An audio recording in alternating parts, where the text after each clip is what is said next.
Had you followed Captain Ahab down into his cabin after the squall that took place on the night succeeding that wild ratification of his purpose with his crew, you would have seen him go to a locker in the transom, and bringing out a large wrinkled roll of yellowish sea charts, spread them before him on his screwed-down table, then seating himself before it. You would have seen him intently study the various lines and shadings which there met his eye, and with slow but steady pencil trace additional courses over spaces that before were blank. At intervals, he would refer to piles of old logbooks beside him, wherein were set down the seasons and places in which, on various former voyages of various ships, sperm whales had been captured or seen. While thus employed, the heavy pewter lamp suspended in chains over his head continually rocked with the motion of the ship, and forever threw shifting gleams and shadows of lines upon his wrinkled brow, till it almost seemed that while he himself was marking out lines and courses on the wrinkled charts, some invisible pencil was also tracing lines and courses upon the deeply marked chart of his forehead.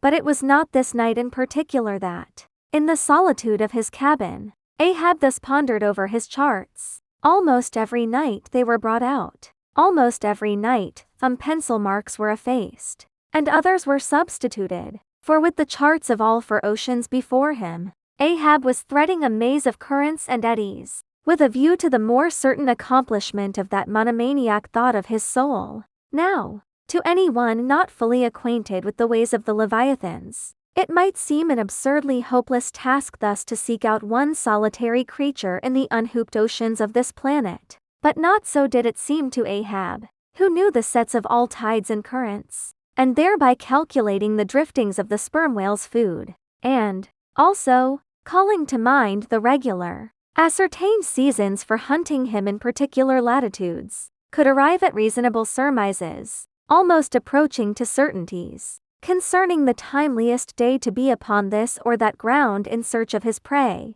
So assured, indeed, is the fact concerning the periodicalness of the sperm whales resorting to given waters, that many hunters believe that, could he be closely observed and studied throughout the world, were the logs for one voyage of the entire whale fleet carefully collated, then the migrations of the sperm whale would be found to correspond in invariability to those of the herring shoals or the flights of swallows. On this hint, attempts have been made to construct elaborate migratory charts of the sperm whale. Since the above was written, the statement is happily borne out by an official circular, issued by Lieutenant Maury, of the National Observatory, Washington, April 16, 1851. By that circular, it appears that precisely such a chart is in course of completion, and portions of it are presented in the circular. This chart divides the ocean into districts of 5 degrees of latitude by 5 degrees of longitude,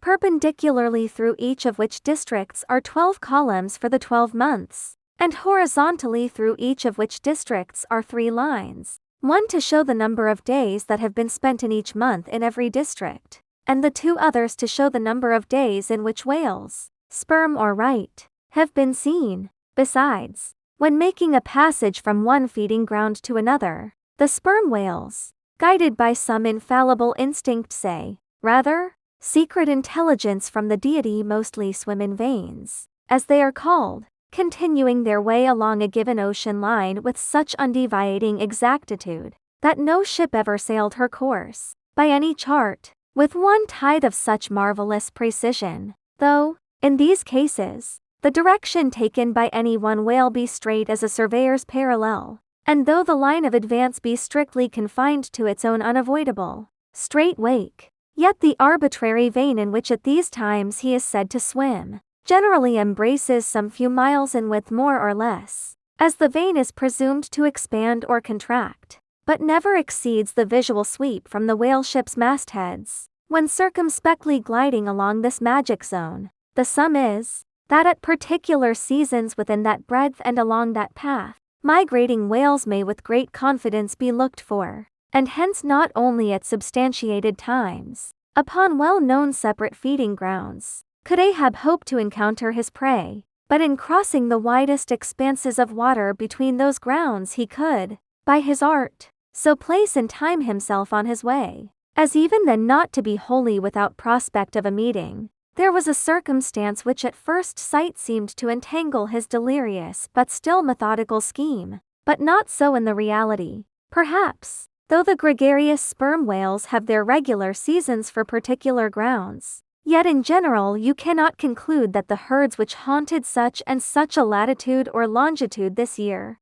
say, will turn out to be identically the same with those that were found there the preceding season, though there are peculiar and unquestionable instances where the contrary of this has proved true. In general, the same remark, only within a less wide limit, applies to the solitaries and hermits among the matured, aged sperm whales, so that though Moby Dick had in a former year been seen, for example, on what is called the Seychelles Ground in the Indian Ocean, or Volcano Bay on the Japanese coast, yet it did not follow that were the Pequod to visit either of those spots at any subsequent corresponding season, she would infallibly encounter him there. So, too, with some other feeding grounds, where he had at times revealed himself, but all these seemed only his casual stopping places and ocean ends, so to speak, not his places of prolonged abode, and where Ahab's chances of accomplishing his object have hitherto been spoken of,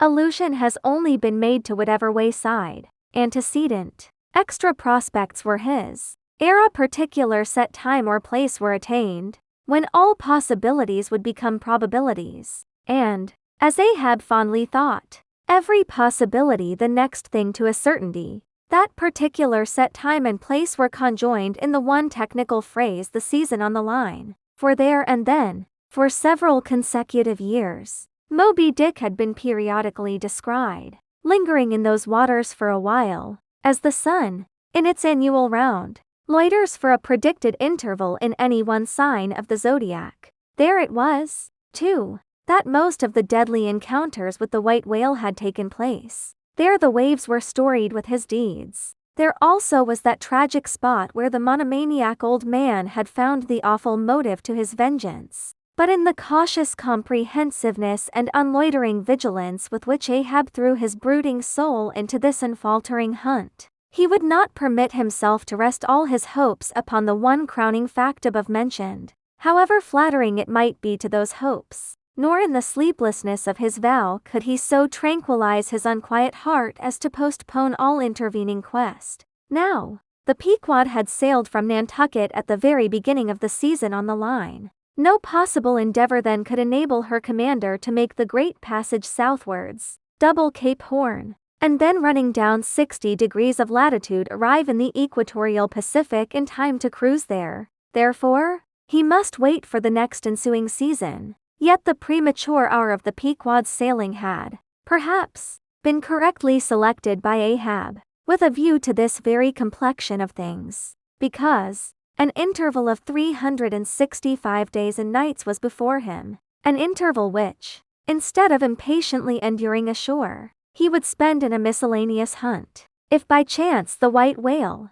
spending his vacation in seas far remote from his periodical feeding grounds, should turn up his wrinkled brow off the Persian Gulf, or in the Bengal Bay, or China Seas, or in any other waters haunted by his race, so that monsoons, pampas, nor'westers, harmattans, trades, any wind but the levanter and simoon, might blow Moby Dick into the devious zigzag world circle of the Pequod's circumnavigating wake. But granting all this, yet, regarded discreetly and coolly, seems it not but a mad idea, this, that in the broad boundless ocean, one solitary whale, even if encountered, should be thought capable of individual recognition from his hunter, even as a white-bearded mufti in the thronged thoroughfares of Constantinople? Yes, for the peculiar snow-white brow of Moby Dick, and his snow-white hump, could not but be unmistakable. And have I not tallied the whale?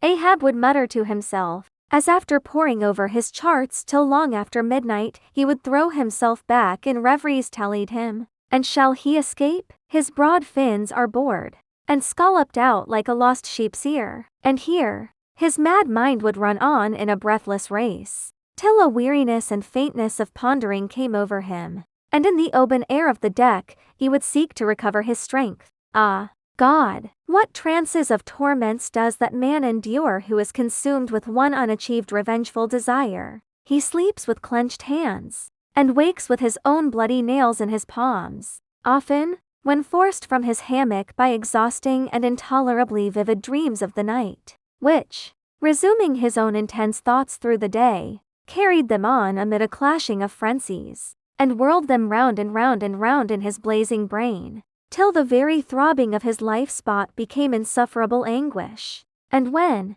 as was sometimes the case, these spiritual throes in him heaved his being up from its base, and a chasm seemed opening in him, from which forked flames and lightnings shot up, and accursed fiends beckoned him to leap down among them. When this Helen himself yawned beneath him, a wild cry would be heard through the ship, and with glaring eyes Ahab would burst from his stateroom, as though escaping from a bed that was on fire. Yet these, perhaps, instead of being the unsuppressible symptoms of some latent weakness, or fright at his own resolve, were but the plainest tokens of its intensity. For, at such times, crazy Ahab, the scheming, unappeasedly steadfast hunter of the white whale, this Ahab that had gone to his hammock, was not the agent that so caused him to burst from it in horror again. The latter was the eternal, living principle or soul in him, and in sleep, being for the time dissociated from the characterizing mind, which at other times employed it for its outer vehicle or agent. It spontaneously sought escape from the scorching contiguity of the frantic thing, of which, for the time, it was no longer an integral. But as the mind does not exist unless leagued with the soul, therefore it must have been that, in Ahab's case, yielding up all his thoughts and fancies to his one supreme purpose, that purpose, by its own sheer inveteracy of will, forced itself against gods and devils into a kind of self-assumed, independent being of its own, nay, could grimly live and burn, while the common vitality to which it was conjoined, fled horror-stricken from the unbidden and unfathered birth. Therefore, the tormented spirit that glared out of bodily eyes, when what seemed Ahab rushed from his room, was for the time but a vacated thing, a formless somnambulistic being, a ray of living light, to be sure, but without an object to color, and therefore a blankness in itself. God help thee, old man, thy thoughts have created a creature in thee, and he whose intense thinking thus makes him a Prometheus, a vulture feeds upon that heart forever, that vulture the very creature he creates.